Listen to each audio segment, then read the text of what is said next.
আসসালামু আলাইকুম। Live blogs by Shifu channel থেকে আমি শিফু বলছি। কাছে কিংবা দূরে যে যেখান থেকে আমার ভিডিও দেখছেন না কেন, আশা রাখছি সবাই ভালো আছেন, সুস্থ আছেন। আলহামদুলিল্লাহ, আমরাও ভালো আছি। আমি শিফাত চট্টগ্রাম থেকে বলছি, মুন্সিগঞ্জের মেয়ে। আজকে প্রথমবার হয়তো অনেকেই জানতে পারলেন আমি মুন্সিগঞ্জের। হ্যাঁ, আমি আসলে বিক্রমপুরের মেয়ে। আমার দাদা বাড়ি নানা বাড়ি দুটোই বিক্রমপুরের, দুজনই বিক্রমপুর থেকেই এসেছেন। কিন্তু নানা সরকারি জব করতো বলে নানা চট্টগ্রামে ট্রান্সফার হয়, অ্যান্ড সে এখানেই তার বাড়ি গাড়ি সব কিছুই করে। তো এক প্রকার চট্টগ্রামেরও বলা যায়, মানে চট্টগ্রামে আমরা বইঙ্গা আর কি চট্টগ্রামের ভাষায়, কিন্তু তারপরেও চট্টগ্রামের ভাষায় কিন্তু কথা বলতে পারি। তো দেখতেই পারছেন ভিডিও রিলেটেড কথাই আসি। আমরা রেডি হচ্ছি, রেডি হয়ে চলে যাব এখন আমার মামার বাসায় ইফতার পার্টিতে। তো এদিকে আমার ছেলেরা বোর হচ্ছে, বলতেছে কী রে নানা কেন এখনও আসতেছে না আমাদেরকে নেওয়ার জন্য, আমরা অপেক্ষা করতেছি, রেডি হয়ে গেছি। তো আমি আসলে একটু ছবি তুলবো, সেলফি কুলফি তুলবো বলি আগে আগে রেডি হয়ে গিয়েছিলাম, আর ওদেরকেও আগে আগে রেডি করে দিয়েছিলাম। কারণ দেখা যায় কি, যখন তাড়াহুড়ো হয়ে যায় তখন আসলে আমি কোনো ভিডিও করতে পারি না, কোনো ছবি তুলতে পারি না। আর ওদের অনেক দিন ধরেই ছবি তোলা হচ্ছিল না। আমার ছেলেকে কিন্তু আমি চুল কেটে দিয়েছি, ছোট ছেলেকে। আজকে যেহেতু বের হব তাই আজকে ওর চুল কেটে দিয়েছিলাম। ওর চুল আমি জানি না, আমি অনেক দিন পরে চুলে হাত দিয়েছি, কি কাটছি কি না কাটছি আমি কিছুই বলতে পারতেছি না। আর আমার ছেলেরা খুব দুষ্টু, দেখতেই পারতেছেন কি দুষ্টামি করতেছে। এইদিকে আমার মামা চলে এসেছে, মানে তাদের নানা চলে এসেছে আমাদেরকে নেওয়ার জন্য। তো এই তো আমরা গাড়িতে উঠে চলে যাচ্ছি। দেখেন, ইফতার পার্টির দাওয়াত দিয়েছে মামা, মামাই আবার আমাদের নেওয়ার জন্য আসছে। আসলে এর একটা কারণ আছে। কারণটা হচ্ছে আমার ছেলেরা একদম জন্মের পর থেকেই বাই বর্ন গাড়ির খুব শখ করে, গাড়িতে চড়তে চায়। গাড়ি মানে ওদের যেন একটা গাড়ি থাকে, ওরা যেন একটু গাড়িতে উঠে গান শুনে, বিশেষ করে গাড়িতে উঠে গান শুনবে, গান শুনতে শুনতে বাহিরে বাহিরে যাবে এইরকম।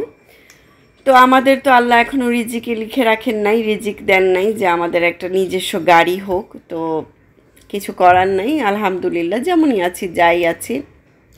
ওদের কথা চিন্তা করেই আমার মামা আমাদেরকে নিয়ে যান, আর ওদের একটু ঘোরা হয়। আর এই তো আমরা চলে যাচ্ছি। এটা হচ্ছে আমার বাড়ির সামনের যে রোডটা, সেই রোডের ভিডিও আমি একটু করছিলাম। আর এই যে মামা আর ভাগিনা, যেখানে আপদ বিপদ নেই সেখানে গল্প চলতেছে। আহা, তুমি বই পাড়া দিচ্ছ কেন? আমি আজকে আমার ছেলেদের রুমে থেকেই ভয়েস দিচ্ছি। ওদের রুমটা আমি একটু চেঞ্জ করেছি। ওদের রুমটা আমার কাছে এখন মনে হয় যে আমি একটু থাকি। ওদেরকে আস্তে আস্তে আমি ওদের রুমে সেটেল করে দিব, সেটা আমি ভিডিও শেষে আপনাদেরকে দেখাবো। তো এই যে হচ্ছে আমাদের এলাকা, এটা একটা আবাসিক এলাকা, এখানে প্রচুর মানুষ থাকেন। আর বলা যায় যে এই জায়গাটাতে আসার পর আমার কিন্তু ভালোই লাগছে। আমি আগের যে জায়গাতে ছিলাম ওইখানের থেকে আমার এখানে ভালোই লাগছে। তারপরেও এই জায়গাটা উন্নত হতে একটু সময় লাগবে, এখনও দোকানপাট ওরকম করে হয় নাই, এখনও কিছুটা বাকি আছে কাজ। তো আস্তে আস্তে হচ্ছে। আর এই যে আমি ফ্লাইওভার টু ফ্লাইওভার দিয়ে চলে যাচ্ছি মামার বাসায়। আর অনেক দিন পর এভাবে গাড়িতে উঠলাম। আসলে জব করার পর থেকে না মামার সাথে দেখাও হয় না, মামাদের বাসায় যাওয়াও হয় না, মামার গাড়িতে ওঠা হয় না। আমি যে ভয়েস দিচ্ছি আমার ছেলে হাসতেছে, তবে একটা জিনিস ভালো হচ্ছে যে তারা প্রেজেন্টেশন শিখছে, ব্লগিং শিখছে। শিখুক, বড় হইলে এটা কাজে দিবে। আসলে এখন ট্রেন্ড হয়ে গেছে এটা। আমি চাই না ওরা এটাকে প্রফেশন হিসাবে নিক, আমি চাই যে এটা ওরা একটা সাইড দক্ষতা হিসাবে রাখুক। আচ্ছা, যেটা বলছিলাম, এই যে যাচ্ছি, আমার ছোট ছেলের ঘুম আসতেছে, যেহেতু দুপুরবেলা আনুমানিক এটা 4টার পর 4:30 বাজতেছে। তো দুপুরে ওদের তো জানেন কম বেশি ঘুমানোর অভ্যাস আছে। তো এই যে দুপুরবেলা ঘুমায়নি বলে গাড়িতেই ঝিমাচ্ছিল আমার ছোটো ছেলে। আরও খুব ঘুম পাগল, আর বড়টা আবার নিশাচর প্রাণী, সেটার ঘুম নাই বললেই চলে। আর এই যে আমরা ফাইনালি চলে এসেছি মামা বাসায়, চলে যাচ্ছি। ওরা 8 তলায় থাকে, তো উপরে চলে যাচ্ছি আস্তে আস্তে। আর আমি একটু ওদের ভিডিও করছিলাম। তো ওই যে বললাম, দেখা গেছে কি যে যখন জব করি তখন এনার্জিতে কুলায় না যে আমি সব কিছু ভিডিও করব, সব কিছু আপনাদের সাথে শেয়ার করব। এটা আসলে পারি না, এত টায়ার্ড থাকি যে আমার এটা আসেই না। তো এখন এই যে দেখেন নাড়ি ভুড়ি সব কিছুই কিন্তু ভিডিও করে দিচ্ছে, একদম বাসা থেকে বের হওয়া অবধি আপনাদের সাথে কিন্তু সব কিছুই আমি শেয়ার করছি। আর অনেক দিন পরে আমার মামাতো বোনরাও ওদেরকে পেলো, আবার ওরাও আমার মামাতো বোনদেরকে পেলো। এক হিসেবে এটা ওদের ছোট ছোট খালামুনি হয়, একদম পিচ্চি পিচ্চি খালামুনি এগুলো ওদের। আর এই তো আমরা চলে আসছি, আর দরজা খুলেছে আমার মামাতো বোন বড়টা, ও দরজা খুলেছে। ও মাশাল্লাহ এখন লম্বা হয়ে যাচ্ছে, মেয়ে বাচ্চা তো আসলে তাড়াতাড়ি বড় হয়ে যায়, সবাই দোয়া করবেন ওদের জন্য। আর ওই যে আরেকজনকে দেখেন যে লেত্রায় আছে, মানে আমি আমার বাসায় আর আমার এটা আমার বান্ধবীও হয় প্লাস আমার ছোট মামিও হয়। ও আমাদের ইফতারের আয়োজন করছিল, এদিকে ইফতার আয়োজন রেডি। ও আসলে একা হাতেই সব কিছু করে, তো ও যে খুব গুছগাছ করে করবে ওই সময়টুকু পায়নি, আর রোজা রেখে আসলে সম্ভবও হয় না। আর ও মানে বাচ্চাকে একাই সামলায় আমার মতোই। তারপরেও আমার মামা আছে, মামা তো যথেষ্ট হেল্প করে। মামা বলতে ও যৌথ ফ্যামিলিতেই থাকে, তো ও একটু কষ্টও আছে, ওর কষ্ট ছাড়া তো আসলে কারো কিছুই হয় না। আর এই যে এখানে আমরা খাওয়া দাওয়াতে ব্যস্ত, মানে খাওয়া দাওয়া শুরু করে দিব। ও অনেক আইটেম করেছিল, এর মধ্যে আবার আমাদের রিজিকে আরও ছিল হচ্ছে ছয়তলা থেকে, ওদের বাসারই ছয়তলা থেকে ও ইফতার দিয়েছিল, সেই ইফতারও অ্যাড হয়েছিল। তো মাশাআল্লাহ ভালোই ইফতার পার্টি করেছিলাম আলহামদুলিল্লাহ। তবে আমি খুব মিস করি আমার নানুকে। আমার নানু যদি বেঁচে থাকতেন তাহলে আরও মজা হতেন। আসলে উনি, ওই যে আগের ভিডিওতে বলেছিলাম, উনি অনেক শৌখিন আর উনি অনেক আমোদি একটা মানুষ ছিলেন, মানে সবাইকে নিয়ে মজা করতে উনি খুব পছন্দ করতেন, উনি ভালোবাসতেন আসলে।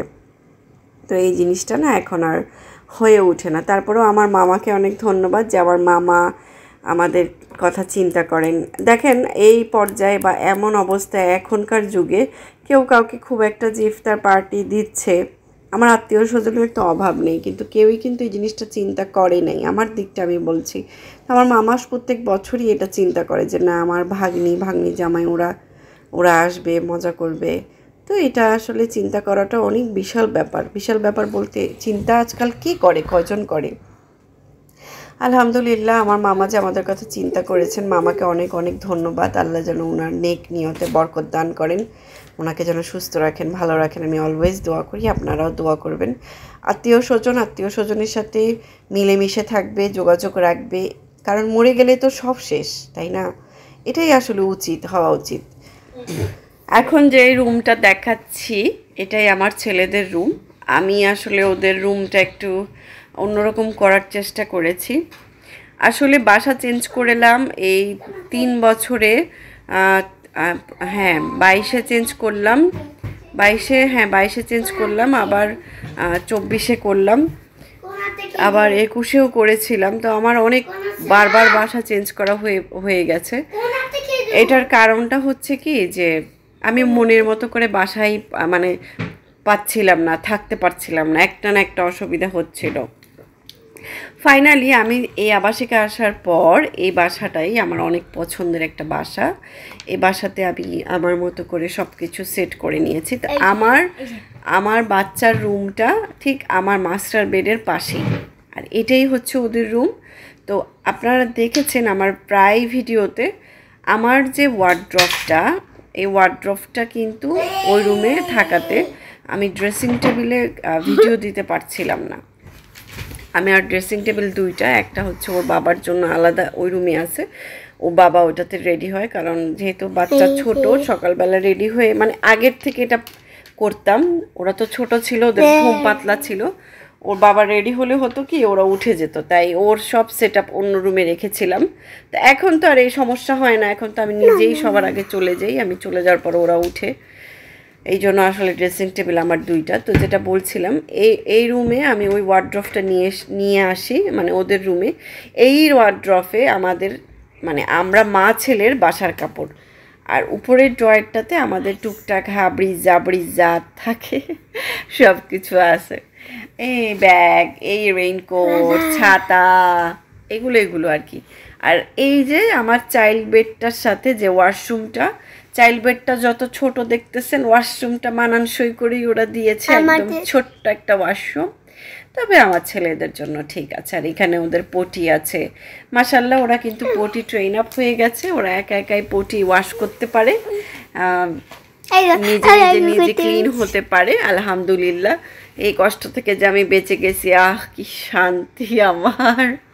নয়তো তো আমি ভাত খেতে বসলে ওদের পটি, ইফতার করতে বসলে ওদের পটির কথা আর বলিয়েন না। যাই হোক, এই দেখেন ওদের ওয়াশরুম, ওদের এই ওয়াশরুমই ওর বাবাও গোসল করে, আবার আমারটাতেও করে, যখন যেখানে মানে সব কিছুই সবটাতে আছে, মানে সাবান বলেন, সব কিছুই, পাউডার বলেন। কাপড় ধোয়ার পাউডার তো এখন খুব একটা লাগছে না, তারপরেও আমি রেখেছি, কখনো যদি লেগে যায় তাহলে যেন চটজলদি নেওয়া যায়, এই আর কি। তো ভিডিওর এই পর্যায়ে আমি বলতে চাচ্ছি, যারা এই ধরনের ডেইলি ব্লগ দেখতে পছন্দ করেন, ডেইলি লাইফস্টাইল দেখতে পছন্দ করেন, তারা চাইলে আমার চ্যানেলটিকে অবশ্যই সাবস্ক্রাইব করে রাখতে পারেন, যেন আমি এই ধরনের ভিডিও দিলেই আপনারা পেয়ে যান। এবং নোটিফিকেশনের বেল বাটনটা অবশ্যই ক্লিক করবেন, যেন আমি ভিডিও ছাড়া মাত্রই নোটিফিকেশনটা আপনাদের কাছে পৌঁছে যায়। আপনারা আমাকে এই পর্যন্ত অনেক ভালোবাসা দিয়েছেন, আলহামদুলিল্লাহ। এভাবেই আমার সাথে থাকবেন। আপনাদের একটি লাইক, একটি কমেন্ট, একটি সাবস্ক্রাইব আমাকে সামনের দিকে নিয়ে যাওয়ার অনুপ্রেরণা যোগায়। আর আমার জন্য দোয়া করবেন, আমার পরিবারের জন্য দোয়া করবেন। আপনাদের সবার জন্য রইলে অনেক অনেক শুভকামনা। সবাই ভালো থাকবেন, সুস্থ থাকবেন। আল্লাহ হাফেজ, আসসালামু আলাইকুম।